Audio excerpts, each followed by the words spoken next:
perang antara US dan Iran dah masuk 80 hari. Logiknya, bila perang besar ni berlaku, market sepatutnya jatuh teruk. Tapi peliknya, walaupun konflik US dan Iran ni semakin tegang, kita lihat sebagai contoh US Index, Nasdaq, S&P 500 masih lagi bertahan, masih kuat. Dan ada market dunia yang masih perform. Apa sebenarnya yang sedang berlaku? Kenapa market tak crash? Jom kita terjah satu-satu ilmiah tapi santai. Let's go.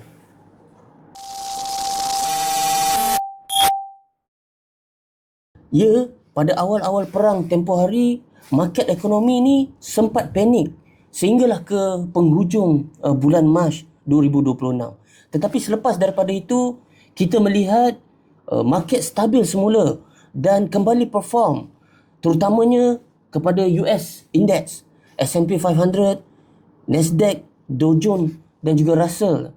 Dengan S&P 500 membuat all time high sehingga ke paras 7,500. Kenapa ini boleh berlaku? Antara sebabnya adalah, yang pertama adalah berkenaan dengan faktor AI boom yang masih kuat.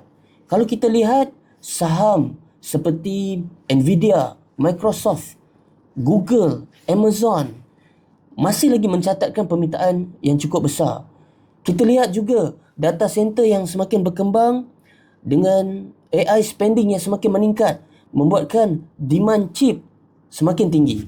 Corporate earning yang rilis juga kita lihat masih kuat, dan disebabkan itu duit besar Wall Street ataupun poket-poket besar Wall Street, investor-investor masih lagi tertumpu kepada stok teknologi. Dan inilah yang support US Index, contohnya support S&P 500 ataupun Nasdaq, walaupun dunia ni tengah bergolak. Apa yang kita boleh simpulkan adalah AI rally ni memang sedang cover ketakutan perang yang sedang berlaku sekarang ni. Kalau kita tengok kepada Europe, mereka sebenarnya lebih tertekan. Kenapa? Sebab market Europe ni lebih bergantung kepada energy import. Mereka mempunyai banyak company-company manufacturing yang heavy. Jadi Europe indices sangat sensitif kepada minyak. Sebab itu bila kita perasan, apabila konflik Timur Tengah ni sedang rancak, indeks-indeks daripada Europe, sebagai contoh UK 100, FTSE ataupun kita panggil sebagai FTSE, dan juga DAX Jerman lebih lemah berbanding US market. Kita tengok pasaran kewangan hari ini sudah sedikit berubah berbanding dulu.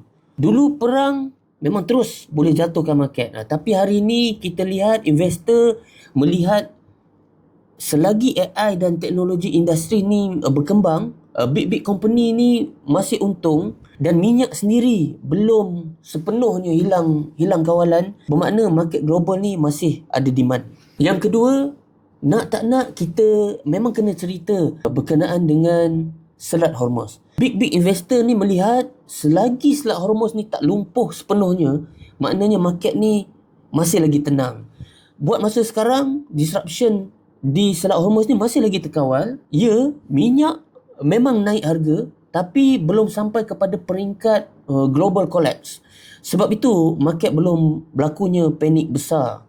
Tetapi Selat Hormuz ni kekal menjadi antara topik paling hangat dan paling sensitif kepada perubahan sentimen pasaran.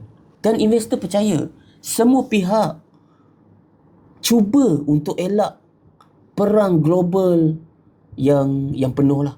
Daripada side Iran, mereka sendiri juga perlukan ekonomi survive. China masih lagi perlukan kestabilan perdagangan. Dan US sendiri pasti tidak mahu berlaku apa yang kita panggil sebagai election year style. Maksudnya apa?